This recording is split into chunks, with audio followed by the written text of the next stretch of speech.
Hey guys, Sean here. Welcome to the F1 word and to some Dutch Grand Prix race reaction. This might not take too long. What do we think, chat? Let me know what you think about the race. You can vote in the poll as always. Great, good, average or okay or bad. I think that race had some high points. I think that race had some low points, and so I would put that at probably no better than average/okay. 46% of you at the moment agree. Get your votes in on there. I would say average okay for me. Not the worst thing I've ever seen, but I'm not going to be going back and watching that either anytime soon. I'm sure I'm not alone. Let me know how you are in chat on how you feel about the race and how you're doing as well. I hope you're having a good one. Good to have you on the reaction. It's another Lando Norris win. Spoiler alert, I've ruined that for you straight away. But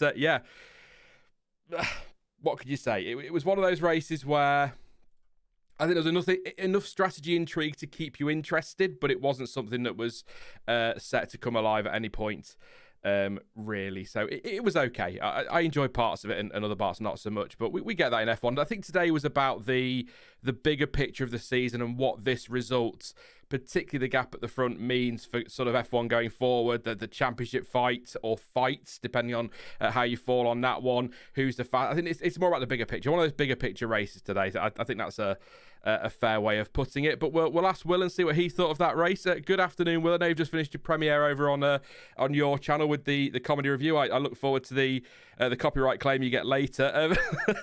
Sorry, mate. You, man. Rough summer for you, I know. But did you enjoy that one?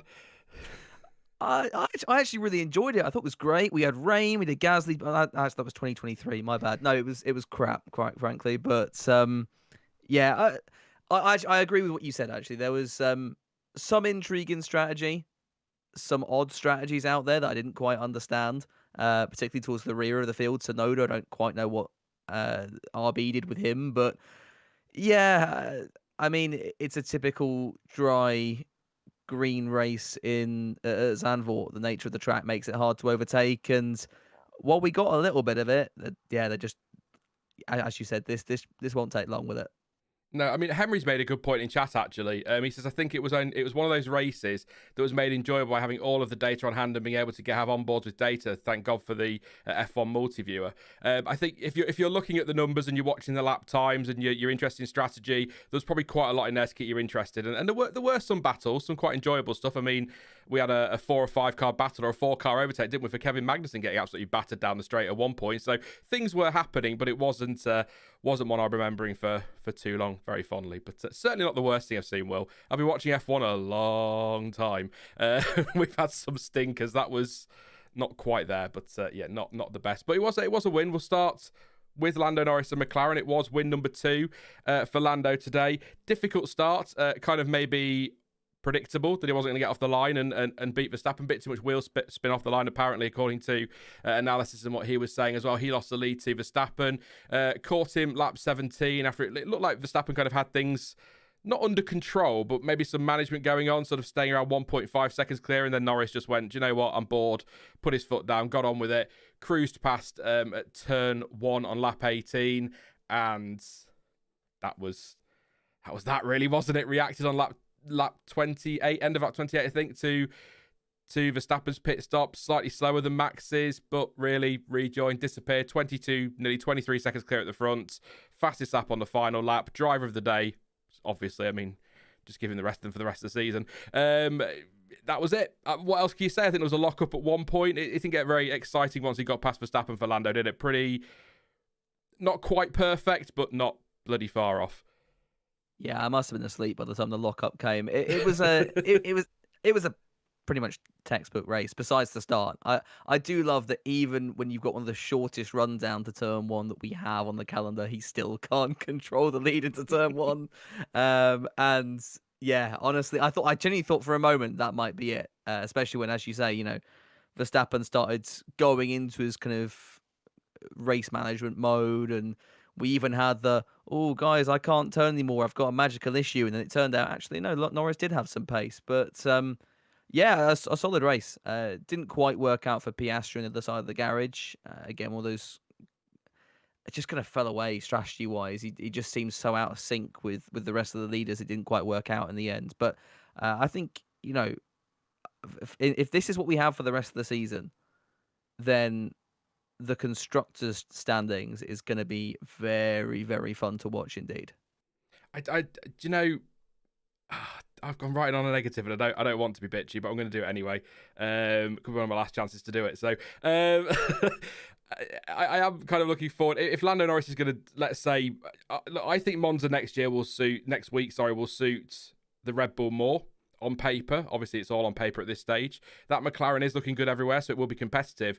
But if Lando was to win every race between now and the end of the season by 20-25 seconds, I'd love to see how Sky handle that. Is that still boring, or is it only boring when it's not a British driver doing it? Yeah, would be quite a fun thing to watch. I get they've got bias on that channel because obviously they have their British channel, but you sort of hear Crofty's like, and down the inside goes Lando Norris, and you're like, all right, mate, it's a DRS overtake, chill out. It wasn't a thrilling pass, was it? But not a lot to say really on Lando. I think pretty, almost perfect, not quite perfect. He'll get his starts ready eventually. That's something to work on, I'm sure, in between Monza on the simulator. Maybe keep doing that. I don't know if there's I know we're not the most technically minded, Will, but I'll put the question to you. Have you seen anything that maybe suggests there's a car thing there? Because Piastri had the same issue, didn't he? He had quite a lot of wheel spin off the line. So is that a car issue, or the driver's not quite, in tune with their cars at the start? I don't know. It's just very strange they both have the same issue today. Yeah, I've not seen anything yet. I think it is interesting to note that obviously both McLaren drivers lost places off the start. And it appeared to be in the sort of wheel spin second phase, the start where Norris kind of lost out to Max. So I've not seen anything. I don't know.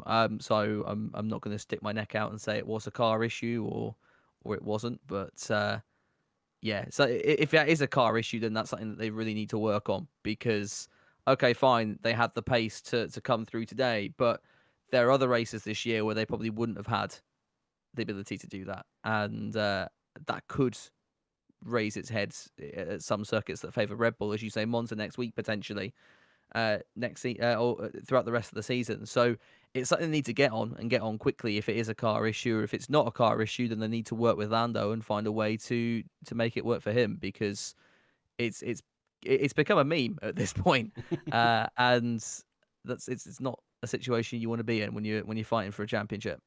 No, losing the lead off the line somewhere like Singapore, or if we look to next year, Monaco, that's it. It could be it. So it's going to be much tougher. I mean, it's tough in Zandvoort anyway, but a street track like Singapore, it's going to get tougher. So something to work on. I guess that's the negative for Lando Norris' side of the garage today, isn't it, really, the start? But I found it really interesting that sort of post-race, and even on the radio actually during the race, he didn't sound concerned at all. He didn't sound angry. He'd had a bad start. We've heard before him sound a bit frustrated at times. He seemed really calm about it, and it transpires that it's because he knew clearly he had a ridiculous amount of pace in that car to close down Verstappen and take that place back. So just the final thing, I guess, on Norris's side of things, two questions, really. I'll put it to chat. I think I know the answer to this one. Are we saying McLaren is the fastest car now, the team to beat in terms of pace, Will, or do you think this will ebb and flow a bit with them and Red Bull and maybe Mercedes between now and Abu Dhabi? It'll ebb and flow a little bit, but I think definitely we've got to kind of look now. When was the last time Verstappen won a race? Spain, 5 races without a win. Yeah, the team with the fastest car won't do that. So, I think now we've got to say McLaren are the team to beat, which will be exciting until they get too dominant, and then we just end up in another Verstappen situation. But let's wait and see. I think. And I've said this before, the rest of this year, even though, yes, McLaren are fighting for the constructors' standings, the rest of this year is really a massive test and a stress test on McLaren heading into 2025, because that's when they need to hit the ground running and mount a proper challenge for both championships. So while we kind of criticise them for their mistakes that they have made this year and they have thrown races away, let them make it now. Come back in 2025 when they can make a proper stab from it from race one, and I think we're in for a thrilling season if they've got their issues sorted out by then. Yeah. My other question. I think the Constructors' Championship, unless Red Bull do decide Perez isn't doing the job and do something buckles there, and they do decide to make a change, and whoever steps in and to replace him performs better and brings Red Bull back into it, I think it's crazy to say that McLaren won't win the Constructors. I think that 30 points is going to disappear probably, if not Baku, then Singapore by then. So I think the constructors is McLaren are favourites here. The big question, and what Red Bull need, funnily enough, is they need the Ferrari updates coming to be great, and they need Mercedes to be back on form again to take points away from McLaren. That's what they need, funnily enough. And, well, they could do with a second driver that's actually performing. But you take my point on what they also need. But in terms of the Drivers' Championship, this is the big question. Sky seem to have decided we have got one. Others on social media not so sure. I still think, and this is an obvious statement, there's a 70-point gap. Verstappen is obviously the favourite. I still think he'll just about do enough. But I actually will concede Will. Will concede Will. Will concede Will. Yeah, that's a mouthful. Nice. That'll do. This is going to be closer than I thought it was going to be 3 or 4 races ago, for sure, come Abu Dhabi. Yeah, so 70 points. Let's do some quick maths here, which I should be good at. Sprints as well to throw in 3 sprints. Oh, yeah. So I think if Norris wins everything for the rest of the season, which I don't think he will, but if he did and Verstappen finished second, I think then 8 points is the gap. 8 times 9 is 72. Is it? Yeah. Don't ask me. Yes, this is, I've got my fingers up. If I cock this up, it's bad. Yeah, 72. We're good. Then, well, that's excluding sprints. Then Norris can theoretically get the championship no matter what Max does, provided he wins everything. He won't do that, but you add 1 DNF into the mix from Verstappen's side, and then we really have got a title fight on our hands. So, yeah, let's see where it goes. I still will be putting my money on Verstappen by a fairly big margin. But, yeah, as I say, 2025, I think, is when we really got an interesting battle on our hands, and I can't wait for that. Unless, of course, McLaren are just going to dominate it, which could still be fun between Norris and Piastri. That could be, Hamilton-Rosberg levels of tenths. But, yeah, we'll move on to... So that's the good stuff out of the way for McLaren. Oscar Piastri, one of my drivers, seeing as you're here, well, we can talk about biases. It's all right, because you're my Ricciardo correspondent. We'll get to him later. But, yeah, Oscar Piastri, really... 4th place in the grand scheme of the fact that it's his second season, where McLaren have been in recent years. And yes, they're resurgent. 4th place doesn't look bad, but he was a long way behind his teammate. 27.3 seconds in the end. Bad start, which I think that's what did for him. That was the bad start, falling behind Russell, not able to get past him, then sort of fell back a bit maybe to protect his tyres, but then he was almost at the mercy of Leclerc, who was attacking constantly. That was what did for Piastri today. Strategy, I don't think McLaren could have done. I was trying to work out when he came. They ran him long, didn't they? No, so they could have brought him in earlier and maybe reacted to Russell and Leclerc rather than leaving him out quite so long. But they tried to get a tyre offset. It didn't really work. He got done that way, and he did get past Russell when he had his later pit stop. Managed to catch him and get past pretty easy, but he caught the back of Leclerc relatively quickly, I'd say, but then just couldn't really do anything. I think, first of all, the Ferrari pace was a big surprise today. We'll get to that shortly. A pleasant surprise, I'll say. But he just couldn't do anything about Charles Leclerc. He kind of sort of hit this roadblock, didn't he? And couldn't get through. Ironically, Charles Leclerc in the first stint hit the roadblock of Oscar Piastri, so roles were reversed, weren't they, in that final stint? So just really frustrating for him today. I don't think... Outside of his start, I don't think he did anything wrong today. I think the strategy wasn't the best, and it didn't really work out in the end. But Piastri's not. If we talk about drivers' championship fight, Piastri's not in that. It's about the constructors, and they have outscored Red Bull today. And I suppose that's the key thing for them. But I think 3rd place today was the minimum on the table, but the pace was clearly in that car today for a McLaren 1-2. So Piastri will come away from that very disappointed. And as a Piastri fan, I'm a bit disappointed, but it is still 12 points on the board. And again, they've outscored Red Bull, so that's the main thing. But it had to be, I think, second, Will. If I'm being completely frank about it, I think it had to be second today. Yeah, I think looking at Lando's pace, then definitely second. Piastri was one of several drivers who I think, for whatever reason, didn't put as much emphasis on track position and either ran long or pitted early and tried to go for a 2-stop and thought they could almost fight their way back through the pack. I don't get that, especially around Zandvoort, where we know how hard it is to overtake. We know how easy it is to get stuck in a DRS train for the end of the race, and especially when it's dry as well. So, and there didn't appear to be any signs of of a yellow, which was surprising given Logan Sargeant was still in the field. But yeah, for now.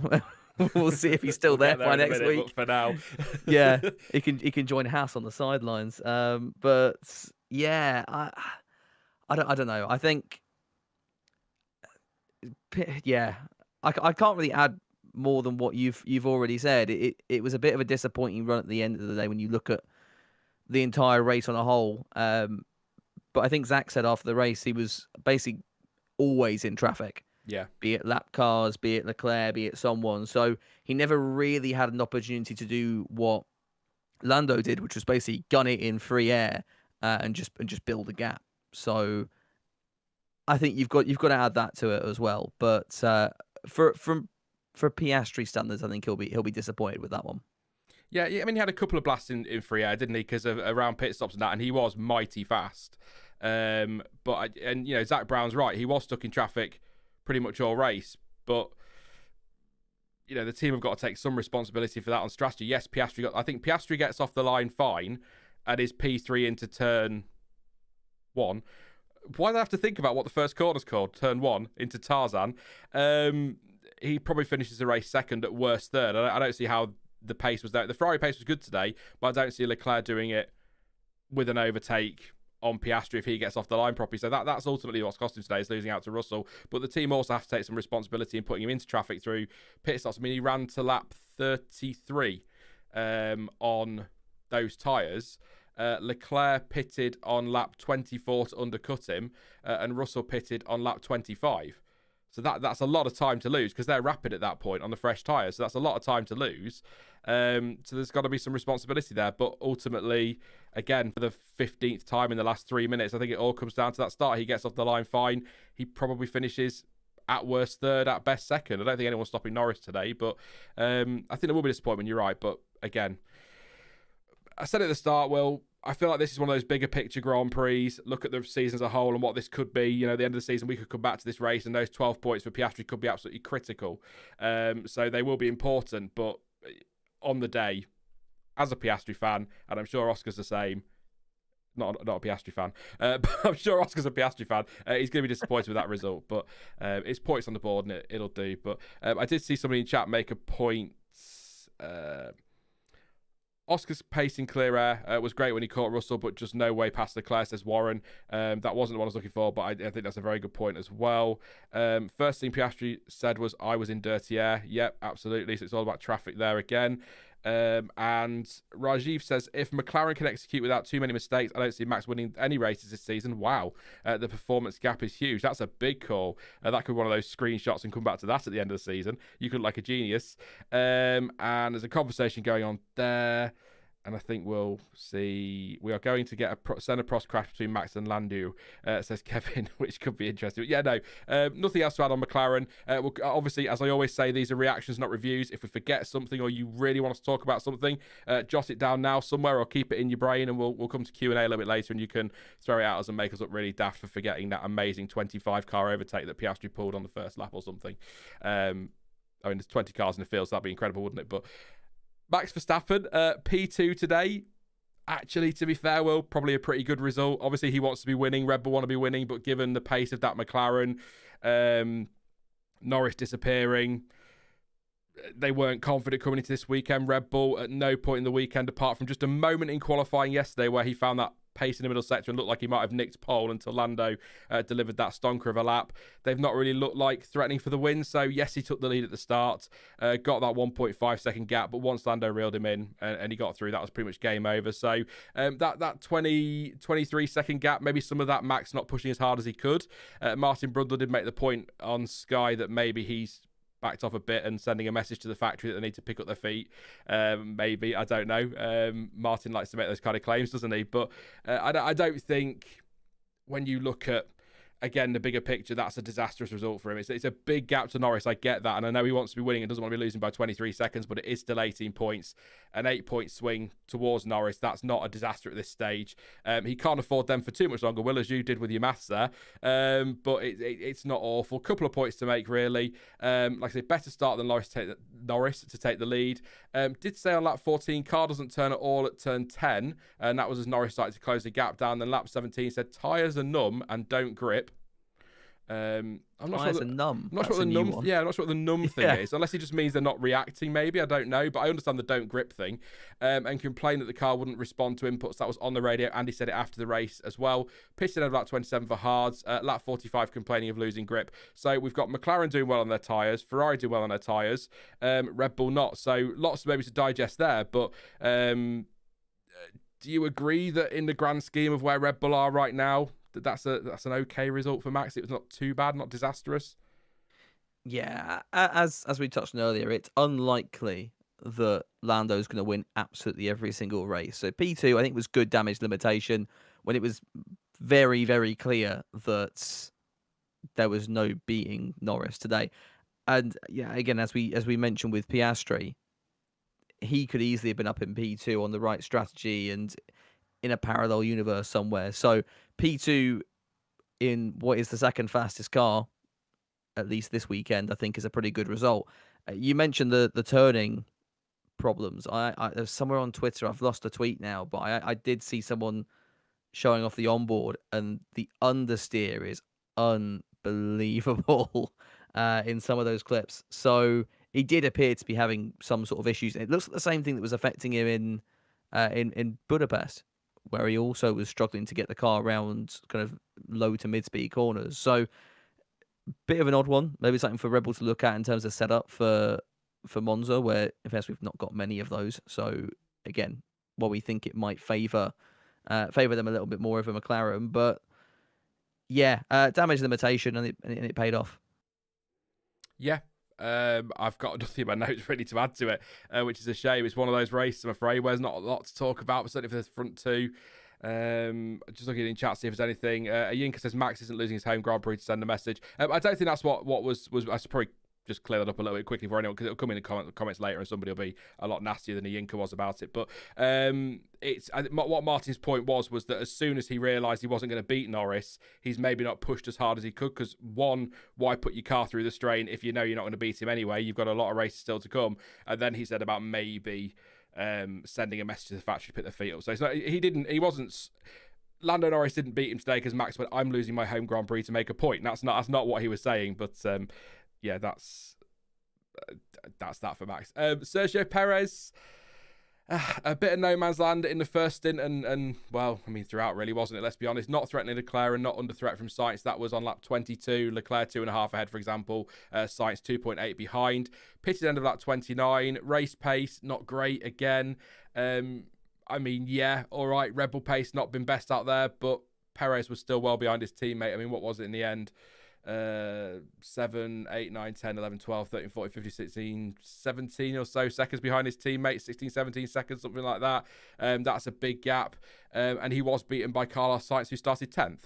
And 7.5 seconds, pretty sizable gap when you consider Sainz did actually start 10th place. So I mean, Christian Horner said he thinks that Perez had a decent race or a good race or something on those lines. I mean, if the bar's low, maybe, but I've defended Perez so much, and maybe we're getting into the zone now of going too far the other way, but I don't think that was his worst performance of the season or anything like that, but maybe it is a step up from where he's been in recent races. But if you remove Mercedes' questionable strategy today, you're probably putting Russell ahead of him, maybe, although Perez was reeling him in, wasn't he? We'll get to Mercedes' strategy in a bit, but I'm just not convinced that's as strong as maybe Christian Horner seems to think it is. But then I don't have all the data, so I will caveat that immediately. But it's still a hefty gap to his teammate. Help me, Will. How would you? Fine, okay, meh, better than he has been of late. I mean, how would you sum that up for Perez? I don't want to go in too hard on him because it is 6th place and it's a solid number of points. But Verstappen was second and well up the road. Yes, it's Max Verstappen, I know. Yeah, it was, for Perez standards, and relative to what we've seen over the last few Grand Prix weekends, there were no incidents. He went wide a couple of times in practice, but it was wet. Fair enough. I think he went off once in the dry in FP2, but really he kept it out of the wall. He wasn't eighth, which is good. And yeah, I mean, I'm trying to find positives here. I'm doing my best. He was still he improved in qualifying. He's only 4 tenths behind Max now, rather than about 5 to a second. So yeah, it's. I think as Martin Brundle put it in the commentary, it's good enough. It's not great, but it's good enough. I say that it wasn't good enough to have a net positive effect on the McLarens today. And again, if you look at where Max is, theoretically, 2 Verstappens could end up second and third today, which could, I think McLaren might still have edged them in the in the constructors game at that, but it'd be by a much smaller amount. So yeah, I mean, Red Bull have made their bed. I've mentioned many times, that I don't think it was the right call. Okay, fine, you're sticking with a known quantity, but that known quantity is, excuse my language, shit. So, okay, fine. Could Tsunoda or Ricciardo or Lawson do better? We don't know, but right now you've got someone who's not performing to the level that is needed. So make a change, but they won't do that. And now when they lose the championship, that's on them. I mean, if you could tell us what you really think, Will, that'd be great. I don't like this sitting on the fence that you do. Be honest. I'm not going to apologise for bad language. It's language. I'm not crofty. Hey, Ruby. Ruby just popped up in chat. Good to see you again. Just one point I want to make, that actually Richie sort of makes part of the point here for me. He says, if we think the Red Bull is the second best car, the best you would expect to be is fourth, so sixth is okay. What I was going to say was that actually, maybe again, I'm going to get accused now of being a Perez sympathiser or whatever, but the Ferrari pace, particularly Leclerc, was really good today, and he was closing in on Verstappen towards the end. So there could be an argument here that Red Bull actually, if you were to take Max Verstappen out of that car and put somebody else in there who's not as good as Max Verstappen, maybe would be the third fastest this weekend, so actually sixth would be about where Perez should be. But that's a lot of ifs and buts, because Max Verstappen is in that car and did finish second and was 17 seconds up the road from his teammate or so, or whatever the number is, but well up the road, let's say, so I don't get the figures totally wrong. So maybe there's an argument there, but I think Richie's got a point there. Okay, good enough is probably, is probably. Anyway, I'm sorry, Checo. I am sorry. I do agree with Nick though, that no one in F1 is shit. But I think your point was, Will, more about his performances rather than him as a person or a driver. We've seen plenty of times in F1, Checo Perez is a bloody good driver. So just to clarify that, so you just tried to cover off attacks later in the comments that I'll have to deal with. Thanks, Will. Yes, that's You're it welcome. For Red Bull. I think, unless you've got anything else you want to add, Will. No, not really. I was going to slag off Perez again, but maybe I'll hide that. Yeah, just tell us all you love him, just to keep Checo fans happy. Yeah, he's great. He's great. Viva Mexico. Charles Leclerc, third place for Ferrari. He described it as a miracle, third place. Said yesterday he needs something miraculous for a podium, and then came out today and finished third place with, I think, a really bloody good drive. Got the good start on Perez to jump ahead of Perez. Around the outside of turn one of my favourite moves on the calendar, around the outside of any corner, but turn one, turn three, anything like that where the banking is, it always looks great. Much better race pace than expected. I nearly passed out when I saw his pace at one point and got a nosebleed. Close to challenging Piastri in the first stint for P4. They were pretty inseparable all race, it turned out, didn't it, as I said earlier. So he couldn't quite get the move done early on, so managed to get the undercuts on lap 24. Jumped Russell as well, because Russell had a slightly slower stop too with the undercuts. So great strategy from Ferrari. Great strategy from... say that again. Great strategy from Ferrari. Minute, yep. Lovely. It's all right. That's a nice thing to say. Worked out really well for Charles today. Third place. He looked... I don't maybe someone will throw me an example in the chat to confirm this for me, but I don't think I've ever seen Charles Leclerc that happy with the third place.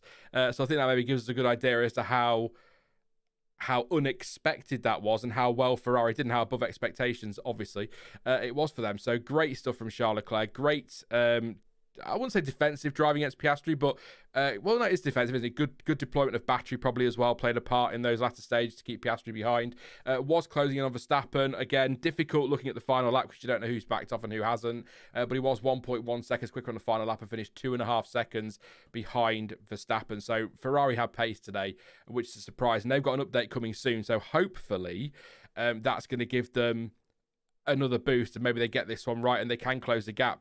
Partly because of my Ferrari fandom, but also the idea of Red Bull, McLaren, Ferrari, Mercedes all delivering the updates and improving their cars and getting closer and closer at the front is so exciting for the rest of this season and into next year as well. So great stuff from Charles Leclerc. And good time management actually from both drivers today, Will. Yeah, I think, as you said, Ferrari strategy was good. I mean, yeah, scary prospect that, but... No, a solid race from Charles today. Sets them up good going into Monza. And yeah, a kind of a good way to bounce back. Because I kind of felt throughout the first half of the season, Ferrari started as, you could arguably say, the second fastest team. And then they kind of slipped back and back and back, and they got overtaken by the likes of McLaren and Mercedes. So nice to see them still up there and kind of keeping it as like a 4-team fight. Really for the podium at least, and I know we'll get onto Sainz in a minute, but I think a cracking race from him as well. For me anyway, Sainz's race was almost underrated in a sense. Thinking about where he came from, it was 10th, I think, where he started, and then where did he end up now? I'm going to get this wrong, and he would have 10th to 5th. There we go. All right, I'm not making that up. 10th to 5th, pretty solid. Beat out Perez. Kept ahead of Hamilton as well, and just overall a really strong race from the Scuderia. Next weekend we've got obviously the home race. We've got apparently another special livery, black and yellow is the rumours. No.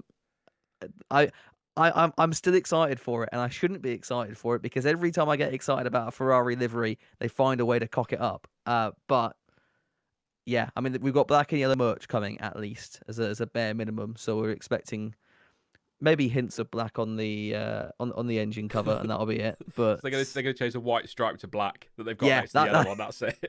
that'll be it. Yeah. Oh yeah. Hey ho. Maybe one day they'll surprise us and just come out with like a pink car or something. But yeah, overall solid race from Ferrari today. Warren says Ferrari got the strategy right in both cars today, which was the good news story from the race. And Ruby says Plan A always works out for Ferrari. It's when they get to Plan X, which is a fair point as well. Thank you, Ruby. On Carlos Sainz, we go through my notes for Carlos. Nice move around the outside of Alonso for P8 on lap 7. Overtook Gasly. Nice little fight that actually between those two, with a lovely side-by-side battle through turns 1 and 2 for P7. Good racing by both drivers. Pitted end of lap 30 for Hard. Good first stint. Rejoining P9 just behind Perez and eventually Alonso. Lap 45 tried a move on Perez at turn 1 for P6. Perez squeezed him out wide and was close to contact and tried again the next lap but couldn't get it done. Finally made it stick around the outside of turn 1 on lap 47 for P6. That's probably the most dramatic moment of the race actually, maybe for Perez and Sainz, a bit close to contact. Perez putting a squeeze on. The fact that unless I missed something, Will, Sainz wasn't on team radio going, he didn't leave me any space, says to me that was perfectly fair and within the confines of proper racing. So I'm not going to get into whether that should be a penalty or not because there'll be somebody that thinks it should be. But that was just good racing for me. I enjoyed that one. So no worries there. But great stuff from Ferrari. Like I said, great tyre play. Or great tyre strategy. Looking after the tyre as well. The pace was there. It's just a positive. It's just so positive for a change. And I thought coming into this weekend, Ferrari be looking at probably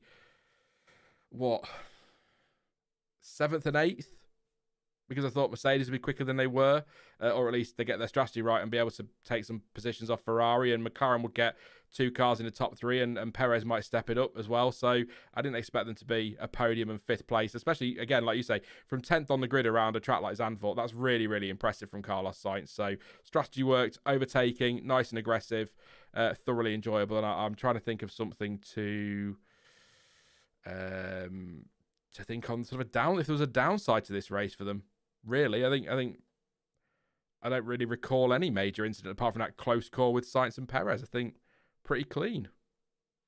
Yeah, I think pit stops were pretty good as well from memory. So well done, Ferrari. I agree.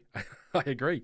If you got any comments on the top three, I mean, not a huge amount happened in the end around the rest of the field, but I think we did 35 minutes basically on the top three, so that's about right for usual. So I think we're all right, Will. I think we're going to be able to fill the time. Ferrari should do a black no-paint carbon fibre livery if they want to win in Monza. If it's going to go wrong, it's going to go wrong in front of the Tifosi and embarrass everybody, I think. Why does Carlos have to be in a tractor next year, says CPB. John, to the 75th anniversary livery for Austria in black and yellow on Sainz's car at least. Yes, the fire, of course. Thank you, Nick. Ferrari's normal livery is a special livery. I agree. A red Ferrari, it has to be red. See what people are saying. Ferrari had decent race pace. Charles outpaced Max most of the race, says Nick. Charles proving he's the one to keep, says Brad. Ooh, Brad. CPB, I assume on Perez, says this is getting to Pierre Gasly levels 2019 at this point. And Ruby says... Ruby's on fire today, by the way. Says Checo is like a chocolate guard in a heat wave. There you go. Yeah, he's like a chocolate guard placed behind a jet engine. It's not. Nah, no defense there. Sorry. Overall, let's not get back into that. Good stuff for Ferrari. Nothing to add on McLaren, Red Bull, or the Scuderia really. Just I think actually, I think each team, even though Verstappen was second, I think there are positives for each team to take away from this weekend. But I think both teams also have maybe the sort of two of the three have a negative as well. Piastri's disappointing result today and question marks over Perez. But I actually don't think, again, that Verstappen's result is a bad one, and I think he'll take that. But yeah, let's not get back into it. So we'll do the point scorers, which will be Mercedes, Alpine, and Aston Martin. Then we'll fly through Haas, RB, and Williams as well. I think Mercedes will take the time here, and then Alpine and Aston Martin won't take too long. But Mercedes, George Russell 7th, Hamilton 8th, Russell started 4th, Hamilton 14th. So I'd suggest of the two, Hamilton probably the happier today. Russell jumped Piastri at the start for P3, responded to Leclerc's stop at the end of lap 25, which was the right thing to do. Slightly slow on the right front, so a 3.4 second stop, and then pitted. And this is the bit I still don't understand. I'm trying. He pitted at the end of lap 54 for used softs. Now, he had the gap to Hamilton, so it's not a free stop because he lost places to Sainz and Perez, but he did come out in front of his teammates, so I sort of get that part of it. They obviously felt he could close down Perez and Sainz. Sainz was probably going to get Russell, and unless I'm misremembering, I think Perez was closing him down as well. So the only thing I could think, Will, is Mercedes have thought, look, we're probably going to lose out to Sainz. Perez might get us as well. We've got nothing to lose putting the softs on because we're going to end up behind Perez anyway. But it felt like the Hamilton stop made perfect sense. He had the gap behind him. He wasn't going to lose anything. He had everything to gain. It was worth going for it. The Russell one, I'm really not sure of. I think and this is why I'm not a strategist to guess, but I would have left him out. If he'd lost to Sainz, that's fine, but that's still a place more had he not lost out to Perez. So I'm a little bit confused on why Russell was pitted, is I guess my takeaway for George.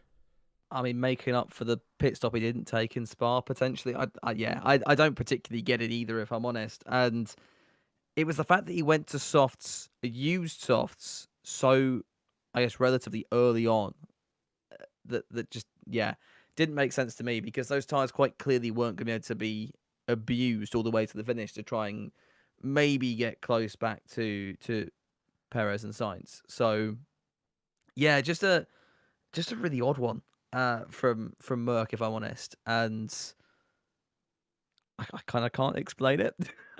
But yeah, from Hamilton's side of the garage after a disappointing Saturday with qualifying, I think, and the grid penalty as well, which I'm not a Hamilton fan. I'd like to hope that was fairly well established at this point, but not a hater either, but just neutral on him. But yeah, I don't think that penalty was particularly fair. I don't really know where he could have gone in qualifying, and both of them made it through anyway, which, yeah, so that doesn't make sense to me that either. But as you said, I think he'll be the happier of the two.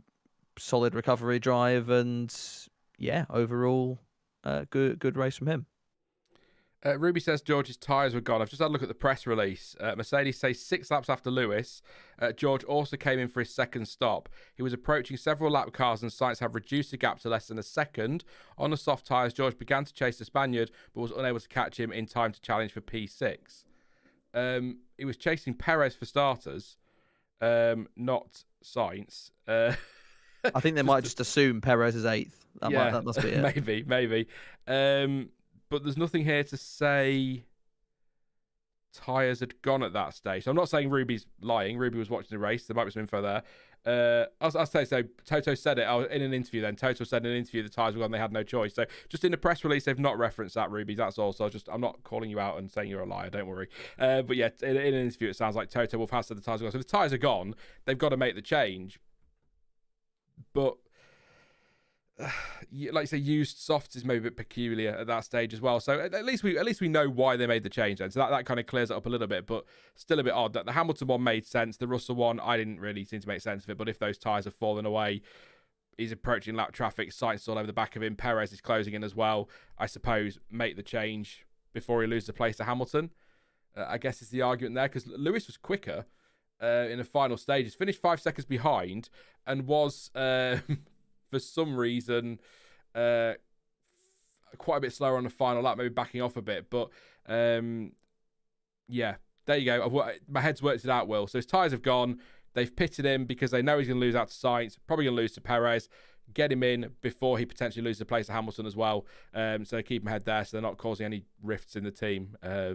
Maybe something like that. So hopefully that clears that one up a little bit. I'm sure there'll be more information before Monza, but it was an interesting call. In terms of Lewis Hamilton, lap 10 position check.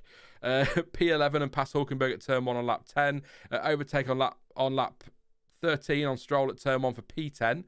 Then Alonso for P9 on lap 16. Pitched end of lap 23 to try and jump Gasly ahead. Second stop end of lap 48 for softs. Made sense because he had the gap behind him, so he wasn't going to lose anything. Chance to chase down Perez. He was 27.5 behind on lap 49 and ended up about 10 seconds behind. So that's not too bad. He's gained 17.5 seconds. So it was obviously worth it for Mercedes to have a go there. The interesting thing is, I think he came over the radio. I only caught this as the countdown was going on for the stream, so I might not have read it properly. But it was something along the lines of the team. He'd asked if he got fastest lap. Team said yes. He then said, does he need to go again? Team said they didn't think so. And then on the last lap, Lando Norris pipped it by about 700ths of a second. So disappointing there. They didn't get the point for fastest lap. But maybe today Mercedes didn't have the pace we've seen well, they certainly didn't in recent races, and strategy wasn't excellent. But the damage for Hamilton was done in qualifying, wasn't it? It was always going to be tough from 14th. They had to try something. The soft tyre at the start made sense. I think his strategy today was good. And they reacted to those around them in the right way. And although I sort of now understand Russell's, it'll take me a few hours to go, oh yeah, it makes sense now. Because I'm just like that kind of person. Thank you, Ruby, for your super chat. Lewis is the greatest of all time. Most overtakes today, I think. Thank you very much, Ruby. I think I said before, Will, Ruby likes to make me say Lewis is the GOAT every single stream. At some stage, whether I think it's true or not is irrelevant. Ruby's going to make me say it, and that's fair enough. Thank you, Ruby, for your support. But yeah, anything else on Mercedes, Will? I think, like I said, Hamilton, I think pretty spot on. Yeah, the only other thing I've really got to add is, I think Hamilton's opening stint, and Ruby kind of hints at it as well with the overtakes, got, I think, Ricciardo down into turn 1, then made it past Tsunoda as well with a fairly impressive move. I think that was also lap 1. I might be wrong, or at least early stages anyway in the opening couple of tours. So yeah, damage limitation from Lewis, but a solid overall drive, I think.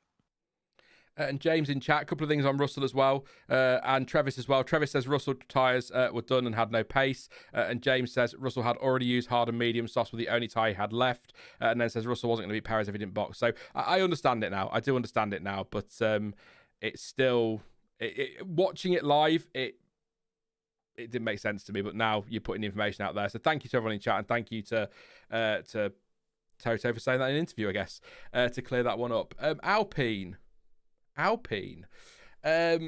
Pierre Gasly, he isn't my driver of the day, but he will get a nod when we get to that point from me, because I think he's driven really well pretty much all weekend. Was really solid in qualifying yesterday. Good result. He drove really well today, in and around sort of P6, 7 for good chunks of it, partly around pit stops, I know, but still driving well. When he had to go wheel to wheel, he was racy but fair. Really enjoyed watching this today. Had a good start to jump to P7. Pitted the end of lap 32 from 6th place. Slowish stop at 3.3 seconds and rejoining P12. Actually almost caught his, or did catch his mechanics arm potentially when pulling away from the stop. They did have a quick look at that, the stewards. They noted it.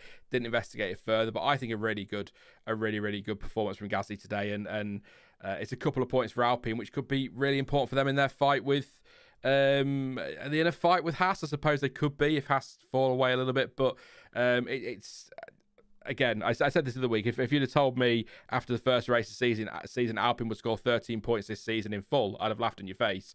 So actually a pretty decent turnaround for them. But I think Gasly was pretty good today. We'll enjoy watching him race. It's a very good result. And I can't really pick fault with anything, just the incident in the pit lane, I guess, costing. The strategy was interesting from the team, I suppose, to leave him out so long, which maybe cost him a bit of time and maybe even cost him a place. You can argue that amongst yourselves, but I think ultimately he was always going to finish behind 2 McLarens, 2 Red Bulls, 2 Ferraris and 2 Mercedes today, whatever he did. So ninth was probably, in fact, no, ninth was the midfield win. He got the midfield win. There you go. Yeah, I think Gasly's actually been very much building in confidence since the start of the season. I would have said in the opening few races, up till around Monaco, I would have argued that Ocon was the better Alpine driver to that point in the year, and then Gasly's slowly kind of been chipping away and building up his confidence, and on full show here, the disparity between the pair was quite a lot bigger than it usually is. It was Ocon, was it Q or Q2? I think he went out, but yeah, Gasly into the top 10. Solid overall race. He's done well here in the past, and obviously the rain affected. Yeah, there was. I mean, I was there. I was, dying of hypothermia thanks to the weather conditions. But yeah, it was a solid race from him last year. Obviously, a lot of turmoil around that team as well. New team principal, Flavio's back in. They've just signed obviously Doohan as his teammate for next year, which big fan of Doohan. Looking forward to seeing him race next year. Not quite sure what the long-term prospect is for him, but I'd love to see him do well. And yeah, just a really solid outing from a team which, remember, qualified on the back row all the way back in Bahrain. So a lot of progress has been made, which is promising to see, heading into the rest of this season and heading into 2025 as well. Pierre Gasly says it was such a fun race today. I totally see that. It was great fun watching him. And to come away with some points is always a nice feeling. Really happy with the progress we made as a team since Friday. And in the end, we managed to turn things around and come away as the best team after the top 4. So there you go. Won the midfield. Yeah, nothing else to add on there other than what I've got in my notes. I will say he was involved in that 4-car, 5-car thing with Magnussen, which was quite interesting. I believe I think Albon got past Magnussen, and then Gasly immediately passed Albon. So Albon had taken what looked like a point, and then Gasly just got past him then and took that point off him. So, proper racy today. I enjoyed watching Pierre.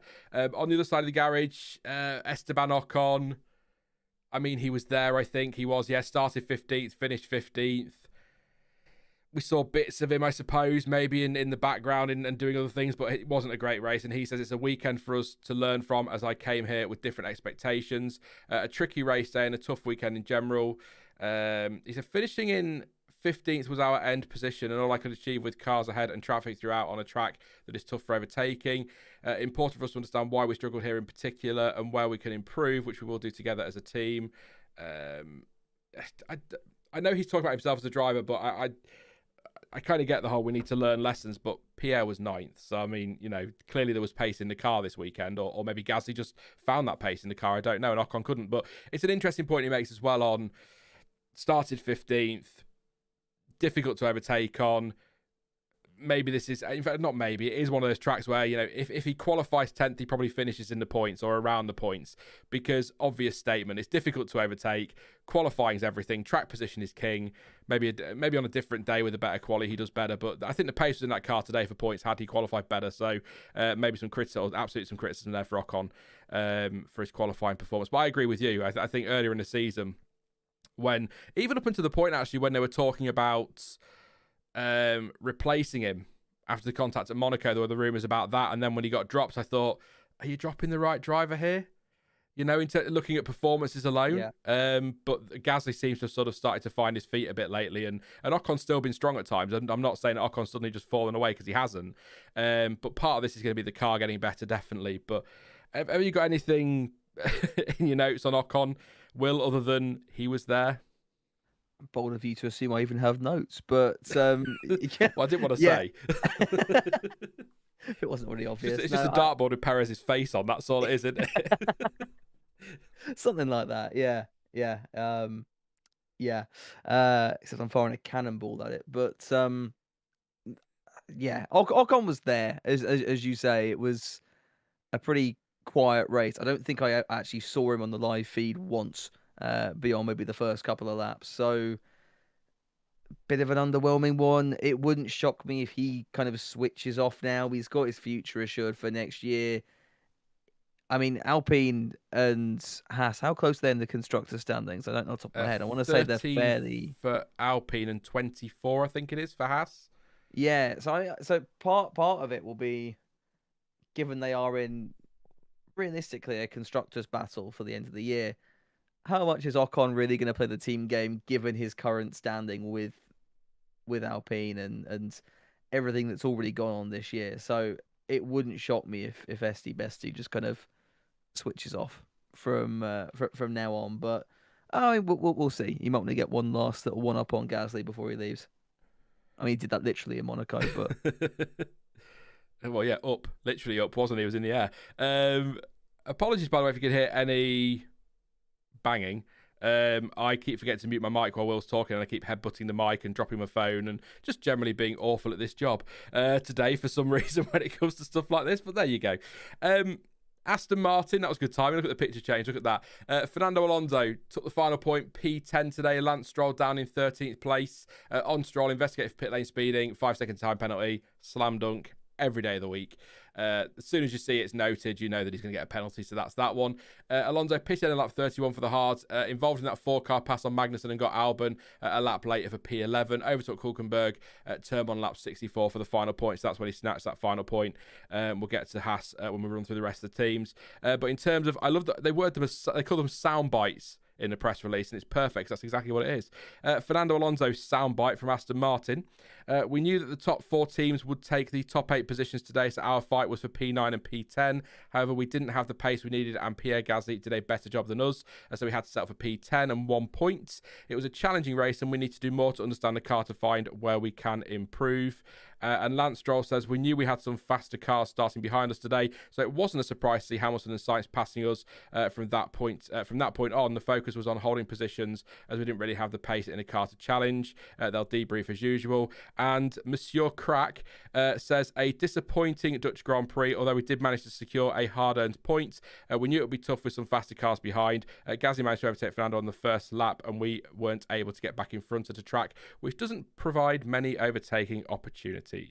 Finishes by saying, after a positive qualifying, we were still not quick enough today, especially against the midfield challengers. We now need to refocus our energy and attention on the next challenge in Monza next weekend. So that's that from Aston Martin. Do you know, it's funny actually, I've not really got anything to add on what Aston have said there. They've got all the information, they know what they're talking about. I don't really recall, apart from what was in my notes, much going on for them. I know Fernando was sort of in and around the tail end of the points for much of the race, so always looked like he might be able to snatch a point, and he did do with that move on Hülkenberg on lap 64. So, if they knew they'd be fighting for 9th and 10th and they end up 10th place, then that's, again, second place in the midfield battle, and it's a decent point for them. So it is amazing that then, when you look at where we were a year ago, with Aston Martin, Fernando Alonso finishing second. I know the conditions played a part, but he was brilliant that day. And then a year later, we're talking about a point being a decent result for Aston Martin. But that's just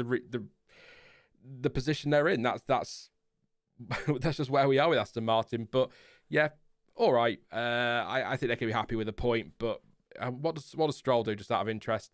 Put those 5 seconds. He did his 5 seconds at the pit stop, didn't he? So 5 more seconds. He probably finished his 12th. So I mean, it's not.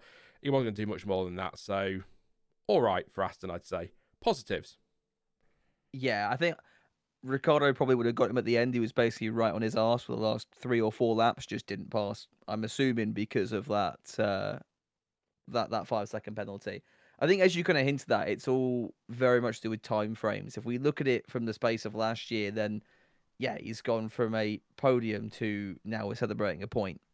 When we look at it from this year, I think this was actually one of Aston's better weekends, especially from a qualifying standpoint. They appeared to make a step forwards. You know, Lawrence Stroll on the grid looks slightly less robotic than usual. There was actually a smile there. So there were things to be happy about. The race, by their own admission, didn't go as well as they liked, but it's a step in the right direction for a team that unfortunately have slipped back a bit this year, given what Mercedes and Ferrari and McLaren have been able to do. So it's, depending on how you look at it, I think there are still a lot of positives to take out of it.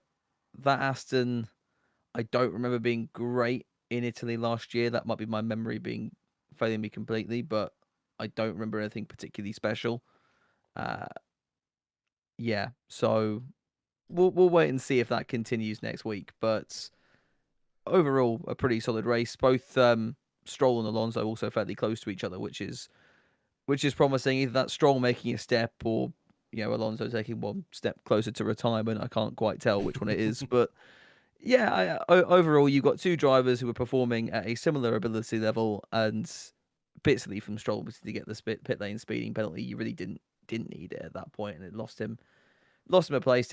He wasn't in the fight for points in the end, so it doesn't really matter in the grand scheme of things. But yeah, a solid, okay-ish weekend for Aston Martin on the whole. It's weird, isn't it? It's sort of solid and okay, but also meh. It's quite strange. I also want to say as well, I hate when we've had a race like this and we do a race reaction. Not because I love the reactions, but you get a lot of, and I know I do it a lot anyway, but from even guests on the stream, it's a lot of because what can you say? There's only so many ways you can phrase a point is a great result for Aston Martin in the grand scheme of things. On that note, we'll move on to the remaining. That's a word. The remaining 4 teams: Haas, RB, Williams, and Sauber. Starting with Haas. Nico Hülkenberg was 11th. Kevin Magnussen 18th place. Hülkenberg, I actually think, drove pretty well today, all things considered. Was in and around the tail end of the points for much of the race and running the hard tyres for a really long second stint, which didn't really work out in the end because the tyres fell away really badly. It was being caught quite quickly by people. Gasly got past. Alonso breezed past. Managed to keep the pace to a similar level, actually. In fact, on the final lap, they were pretty much the same. 16.222 and 16.216. Hülkenberg to Ricciardo there. So managed to fend off Ricciardo and Stroll for that 11th place. But I think Haas, look at the pace they had in the weekend. Looking at how the race unfolded, I think staying as long as they could on those tyres and giving it a go. I think they called it the Hail Mary in commentary. Trying that out for Hülkenberg was the right thing to do. And actually, it's not a point, but 11th place is actually a pretty solid result for Hülkenberg. It's only 1 place gained, but it's still a good result for him, really. Just not a point. And what else in my notes? Aston's much quicker though, so not much overhang on the point was the last thing I was saying there, so that's fine. Kevin Magnussen started in the pit lane and finished in P18. Lap 2 locked up and went wide into the gravel at turn 1, rejoined in last place. Lap 40, lost 4 places. I've referenced it a few times. Lost 4 places on the run to turn 1 with Albon, Gasly and the Astons getting through. His tyres were absolutely dead and pitted soon after for the mediums. I'm guessing, given that he suddenly dropped to 18th, now he just poor pace on those tyres, ran too long on them, pitted for mediums late on, and then ended up 18th place, half a second behind Tsunoda. He was in that little train behind Sargeant, Tsunoda and Magnussen, so that was probably about the best Magnussen was going to get. But a bit like I said about whoever I said it about earlier, Ocon, you're starting down there in sort of that midfield, back of the pack fight where it is actually quite close in terms of pace overall. It's going to be tough to come through. So if you're going to struggle from 15th, you're going to struggle from the pit lane. So Haas tried some things. They didn't really work. Obviously not helped by the lockup and the running wide, but ultimately Hulkenberg 11th is probably actually, looking at their weekend as a whole, a decent result for Haas. But it's not. They're not going to be very excited about 11th, are they? But you know what I mean, in the grand scheme of things. So, yeah. No, but with Haas, actually, I think, given all the mess that has effectively followed them throughout this weekend, with apparently the sponsor who shall not ever be named if you're watching the Sky broadcast, and everything that's going on with the courts and whether they even make it to the Italian Grand Prix, I think they've done a solid job in the race anyway. I mean, all the way through practice, it looked like Hulkenberg was just doing his best to destroy all of Haas's assets before Raikkonen got hold of them. Tinfoil hat time. you can have them, but they're knackered. Yeah. A bit of a messy start. Then they both got into Q2, did they not? I feel like they both did. Yes. Yeah. So, all right then, as far as qualifying's concerned. And then come the race, obviously K-Mag didn't help himself with that off early on. Then they played the waiting game to see if there was a safety car, which I can see why you do it. I can't quite see why you do it with K-Mag, given he's usually one of the contenders for bringing one out. But yeah, it just didn't really work out. I think he kind of threw it away early doors. Hulk did the best I think he could.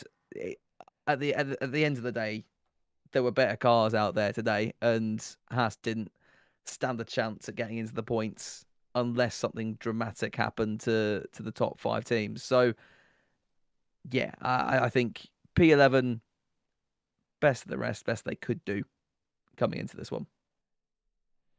There is some news around Haas, which you may have seen, Will. I don't know, but I'll read you. It's from Luke Smith. I'll read it from Luke Smith. It was sent to me on Discord. Thank you to Team Papaya on Discord for sending it. It says, update on the Haas situation. The team's trucks won't be leaving Zandvoort tonight as it awaits confirmation of receipt of payment from Uralkali tomorrow after sending it on Friday. Team will pack up as normal tonight and await the green light to leave. So it sounds as though the money has been paid, and now it's just a case of somebody, going on their Lloyd's banking app and going, oh yeah, it's here now, no worries.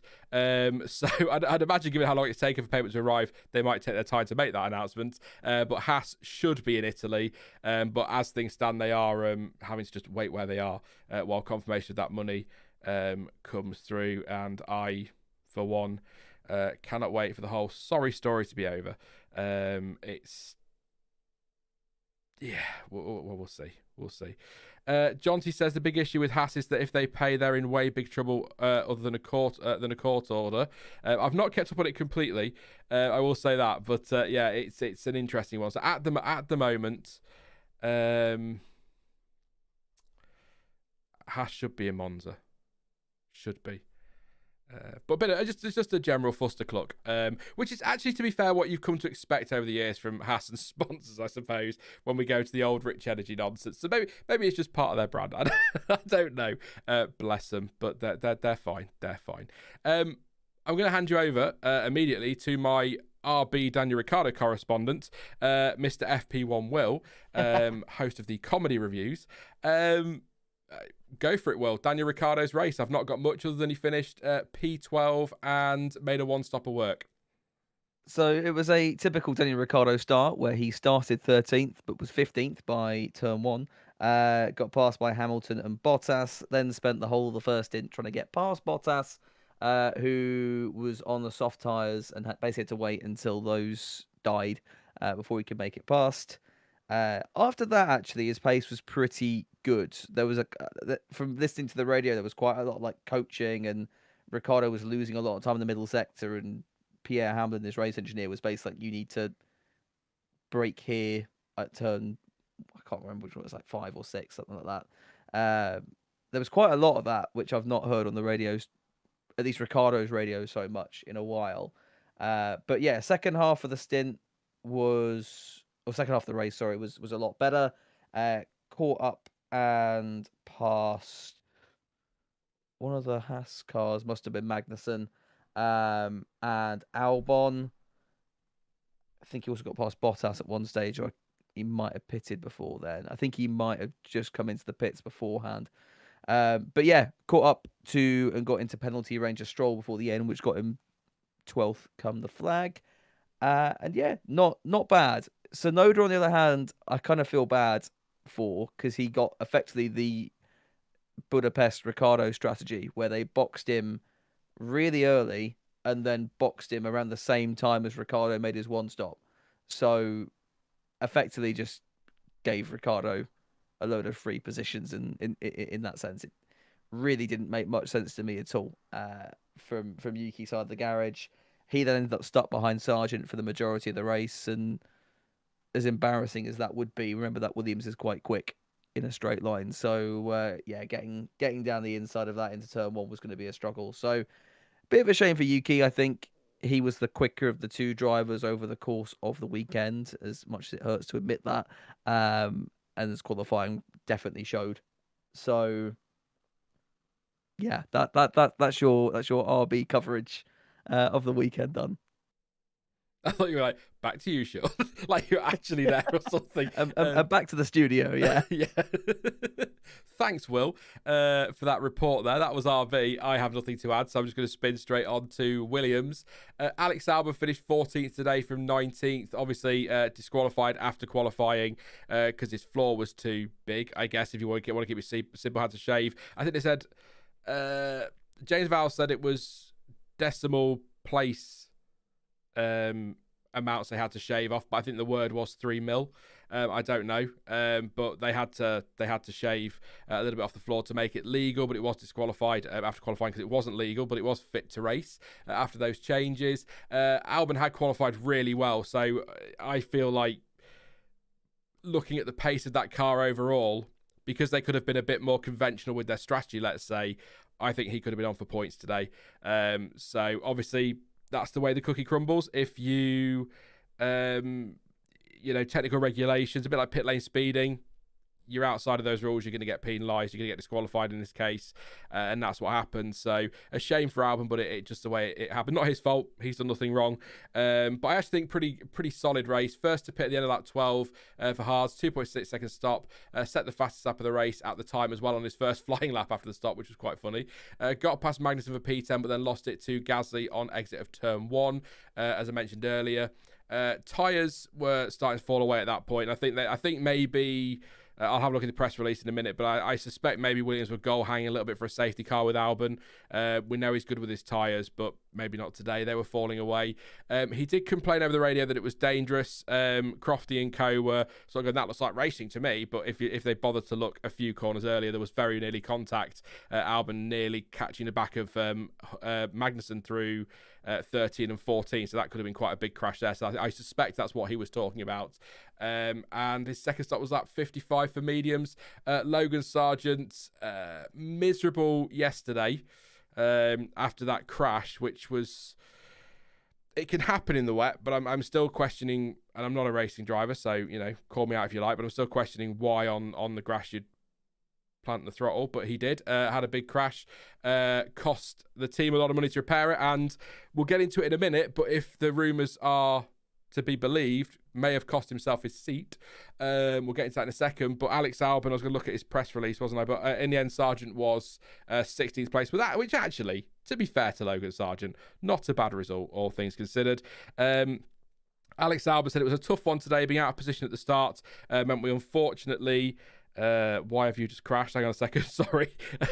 Lost a press release. Meant we unfortunately have the pure pace. Logan Sargeant. It is pure pace to get through the midfield battle. If we started where we should have, P9 was likely possible for this circuit, but that's just how it is. Unfortunately, our championship rivals Unfortunately, our championship rivals are the ones that benefited the most from this, which is a bit of a double whammy. Tried different things on strategy, but they were covered off by other cars in front, so that didn't really work out for them there.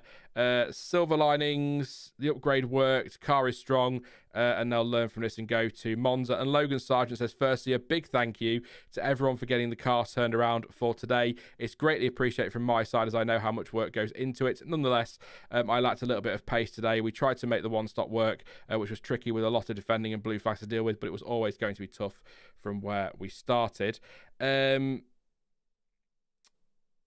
I tell you what, we'll talk about Sargeant in a minute, but just on Albon's race, have you got anything you wanted to say while I just go and find the quotes I need to go and find? Well, firstly, I think they've just crashed is James Vowles' press release for this weekend. But I think Albon had a very strong recovery drive given that disqualification. That car was quick. And in fact, this is a track that Williams have traditionally been pretty good at. Again, I remember back to last year and Sargeant getting into the top 10 in qualifying, and all the Dutch fans looking around why we were so kind of ecstatic about that. We got these confused faces. Why are you cheering for someone that's not Verstappen? But a very solid race from Albon given the circumstances. I think had he started up in P9, then there was a chance of some really strong points, and I think Williams will be ruining that a little bit. I'll let you do your bit on Sargeant if you found it, and then I'll chime in. So it's quotes from the paddock, or are emerging from the paddock. So this comes from, I assume Thomas at Planet F1, who's on the ground in the in Zandvoort. Says some interesting quotes emerging from the Zandvoort paddock. Toto Wolff has put forward Mick Schumacher, and Christian Horner has said that Liam Lawson is available should Williams decide to drop Logan Sargeant. So, it's rumour, it's speculation. We know how the paddock like to whisper things, and it turns out not to be true. But there are some whispers that Mick Schumacher and Liam Lawson could be contenders for that Williams seat. Whether that's next weekend, I'm not sure. Both are on the ground with their teams this weekend, it must be said, so they would be available. I'm not convinced on why. I can't see Mercedes being overly thrilled at the idea of a Red Bull Junior being on loan to Williams, given everything that's coming up in the next couple of years with regulations and things. If Liam Lawson spots something that might be worth reporting back, I'm not saying he'd be a spy, but I can't see that happening. I think if it's going to happen, a Mick Schumacher move might be possible, but I think based on this weekend and sort of where he's been recently, there has been, and I know a lot of people laugh, there has been improvement from Logan Sargeant, but the bar's pretty low, and he's still nowhere near Alex Albon really in the grand scheme of things. It's another crash. It's a silly mistake. It can happen, I know that, but it's still a silly mistake in qualifying. Big damage for the team. I wouldn't be surprised they made a change before the end of the season. We know he's leaving after Abu Dhabi anyway. It won't be Kimi Antonelli. It has been confirmed that Antonelli will be in for we knew it anyway, but it has been confirmed officially that he will be in the car for FP1 for Mercedes on Friday. But Toto Wolff has said that he intends to keep Antonelli on his training program for the rest of this year. So that sort of all but rules him out for any potential final 9 races or 8 races or whatever at Williams. But that's the rumour. Mick Schumacher or possibly Logan Sargeant replacing... not Logan Sargeant, Liam Lawson. Mick Schumacher and Liam Lawson replacing Logan Sargeant at some point soon at Williams. I don't know if maybe James Vowles will give him another race or two and maybe wait until that weird autumn break we've got, and give him 3 more races, see if he does improve. But it's a lot of damage done that car this year, hasn't there? So, again, it's just speculation, but I'm not going to read that, Del, but you're probably right, because I don't want to upset Mick Schumacher fans. What do you think, Will? Do you think nonsense rumours, paddock whispers, or do you think there is a genuine threat there that he could be out on his arse pretty swiftly? I mean, I was literally about to say, oh, we need a driver that's less crash prone. Yeah, let's hire Mick Schumacher. Like, come on. But realistically, Logan's not done enough, and they had a new upgrade package as they were kind of putting in drips and drabs, and it appears that Logan has waited till all those new parts from his car before he chucks it into a wall off the 3 corners in FP3. So, yeah, at this stage, there's kind of no love lost if you believe the existing rumours in the paddock between him and Vowles. I don't even think there was an official announcement of him leaving. It was just so widely accepted that he was going there was no they even put an official announcement when Latifi was dropped around this time a few years ago. So yeah, just an odd one. That he's still in the car even at this point, if you ask me. Going into Monza, and as I kind of mentioned earlier, that is historically one of their really strong circuits. I think it makes even all the more sense to gamble on someone else, because can I see Logan getting points? No. Can I see Albon getting points? Yes. Can I see someone else? I mean, taking away any team affiliations, I think Lawson would be an incredible option to put in that second car for the end of the season. Would help Red Bull out, kind of evaluate where he's at and give him some track time, as if you believe Helmut Marko, he'll be in a Red Bull car of sorts in 2025. So, I mean, give someone else a shot, because, I like Logan. He comes across very well, but that team are trying to rebuild, and it doesn't help when all they're rebuilding is his car every couple of race weekends when he throws it into a barrier. So Toby Gruner over at AMUS has also said Helmut Marko was asked by Sky Sports, I think that's Italy possibly, whether Liam Lawson will get permission to drive for Williams this season. If it's good for a young driver and he can gain some race experience, we wouldn't stand in the way. That's a quote. But Toto Wolff has ruled out Antonelli as an option for Williams this season, saying he will continue with the regular testing schedule that we had planned for him, and then confirmed he'd be in for FP1. So all rumours at the minute, speculation remains speculation, but it is very possible that, or at least there is a possibility that Logan Sargeant won't be in that Williams for much longer. So keep an eye on the news for that one. And last, Sauber.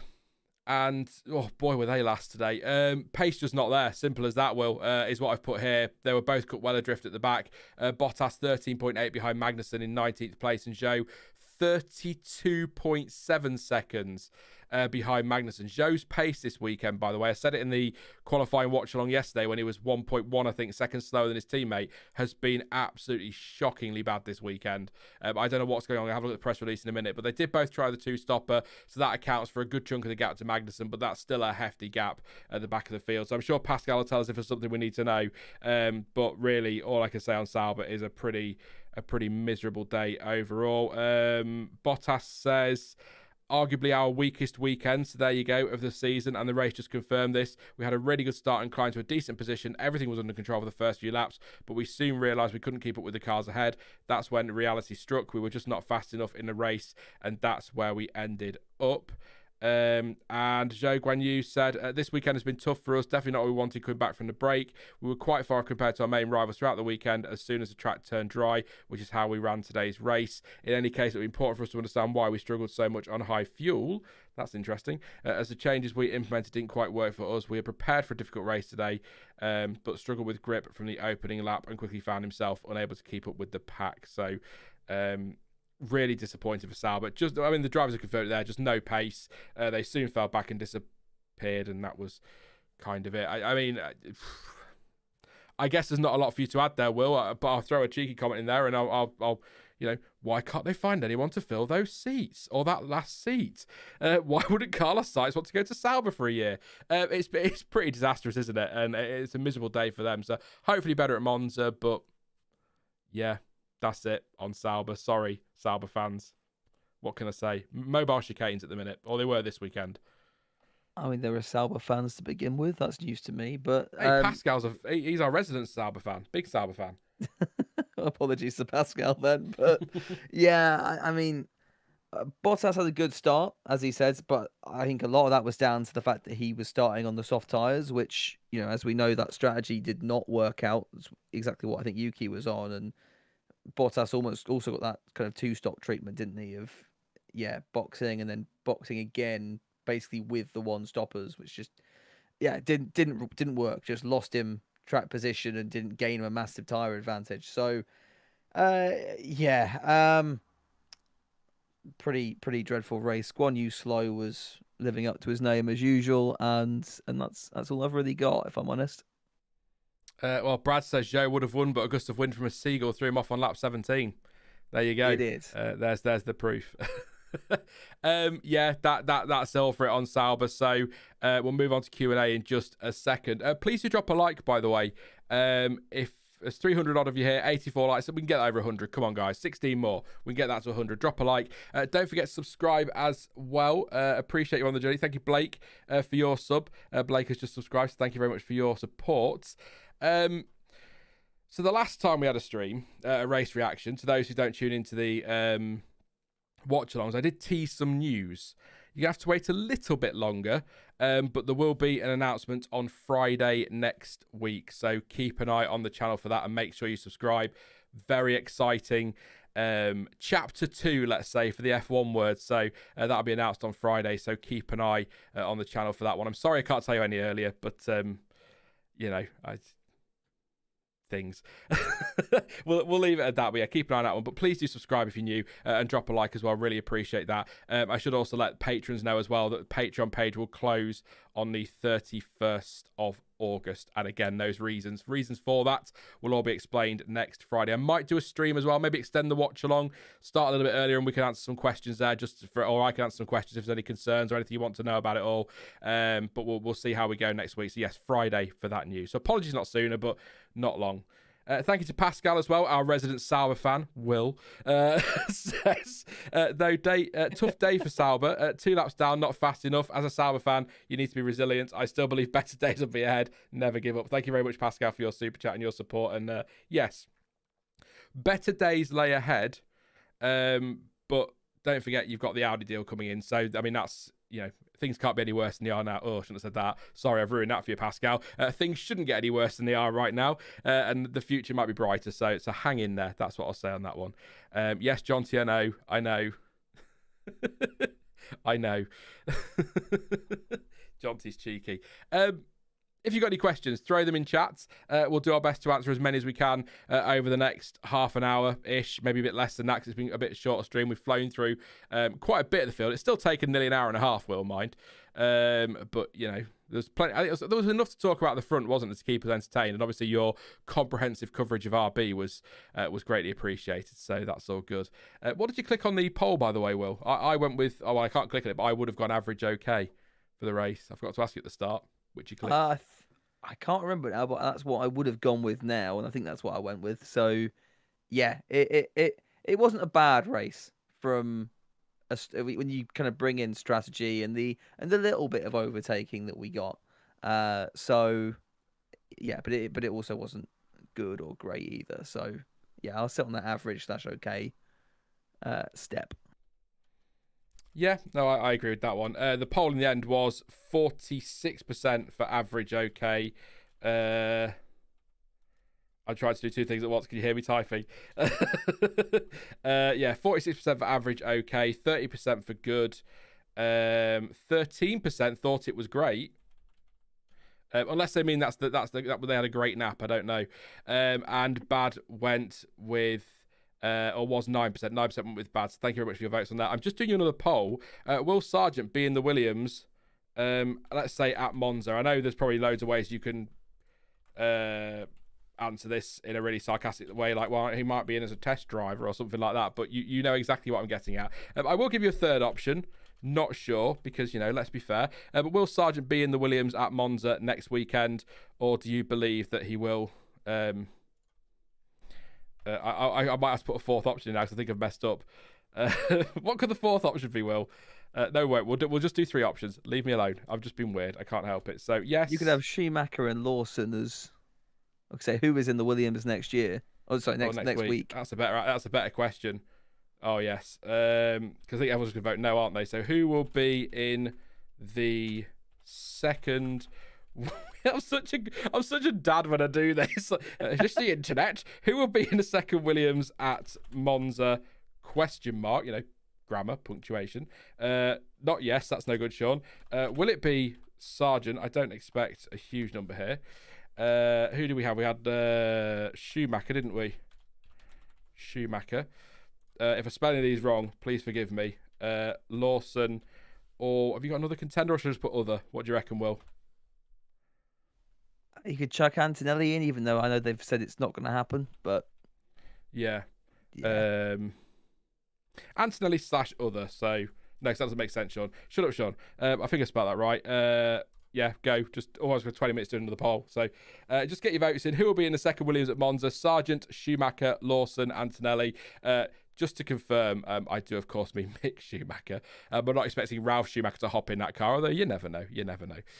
2 passes for the leader, 5-car battle for 10th, and a number of strategy calls overtakes. So good race, says Quick Scots. Yeah, no, I get that. Oh, Colapinto. That was the other one I was going to throw in. Never mind. He does this when writing race notes as well, chat. Seen him do it. It's true. It's shockingly bad. Reading glasses on, you know. Less overtaking would have made a better race. Too easy for Lando to overtake Max. That's an interesting point, actually. Yeah.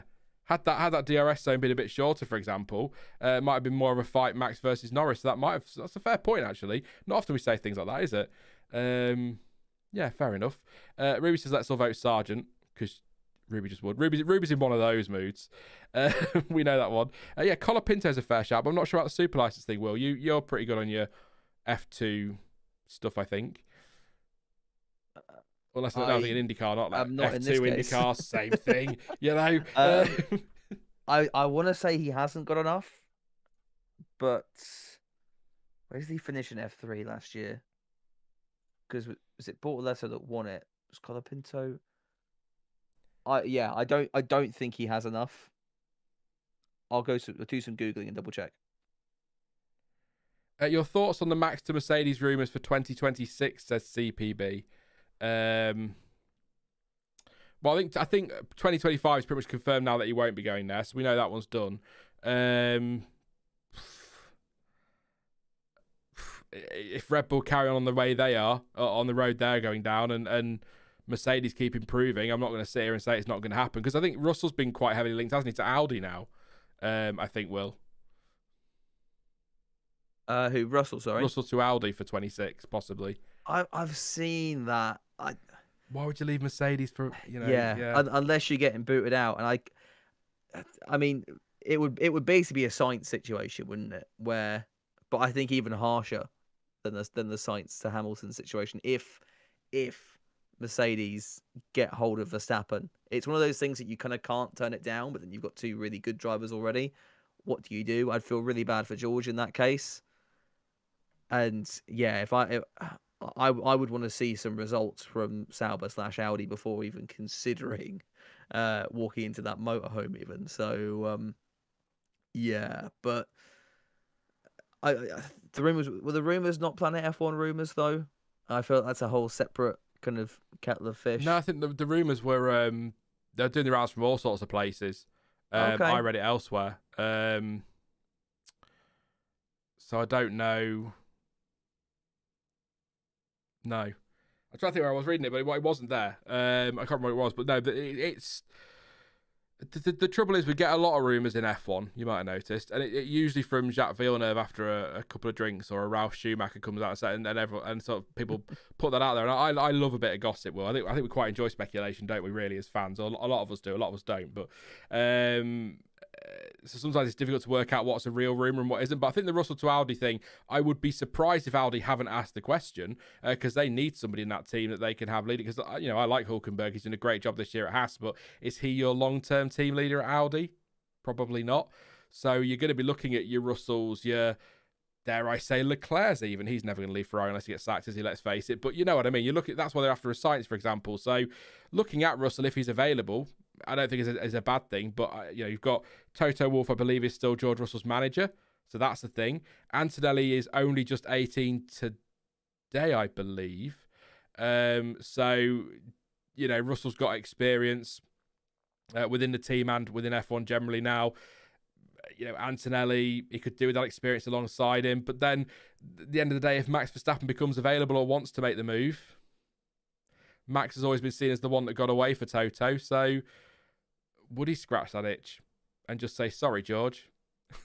I can't see it. I honestly can't see it. If they're getting Verstappen, it would need to be now, because I don't see them sacking George, and I don't see them dropping Antonelli after one season unless he is absolutely terrible, which I don't think he will be. We'll find out. But I say sacking, George might decide he wants to go. George might go, do you know, actually, yeah, Antonelli's your golden boy now. I'm going somewhere else. So it'll be interesting. But the Russell to Audi thing, I believe less than the Verstappen to Mercedes for 2025 thing, which, yeah, there you go. Yeah. And just on Colapinto, he was 4th in F3 last year, then 9th in F3 the year before. I don't think he has enough for a super license points to jump in, at least this year. Dell says George preparing Audi pics for his Instagram. Shirtless Audi pics, of course. They'd need to be. Hey, Kaori, good to see you. No worries about being late. It's all right. We've been going. It wasn't the most epic race to talk about. We did our best for you. Imagine if they get Max and Kimi goes to Red Bull and becomes the next big thing, says John Jones. That'd be quite funny. Russell led Williams because his teammates were not that great. I see Russell more like a Sainz, says Swampy. And how much Toto's head would explode in that, the situation that was put forward there, yeah, definitely. If I'm going to try and find something here that is related to the race we've just watched, but I can understand why there aren't too many questions about that, to be fair. But yeah, do keep your questions coming in. Any thoughts on the Kyle Larson Max Verstappen debate, if you're aware of it, says Hanny? Is that the one where Kyle Larson said he's a better all-round driver? Yeah, they said that Max would beat him in a Formula 1 car, but anywhere else, then Larson would thrash him, which... Is Larson NASCAR? He's NASCAR. My NASCAR knowledge is rubbish, but as far as I'm aware, he's a pretty big deal in NASCAR. Stepped over to the Indy 500 and had a fairly solid race. Things kind of went wrong midway through, but showed potential. It was very much like an Alonso kind of showing, where Alonso stepped into IndyCar. Everyone was like, "Oh, okay, there's something here." So he's a quick driver. Don't get me wrong, and I think Max has already responded to it, basically saying that maybe on dirt he wouldn't be as good because he hasn't driven dirt properly in years. So yeah, I don't know. I mean, NASCAR and F1 are such different categories of motorsport, really aren't they? Stupid debate, doesn't it?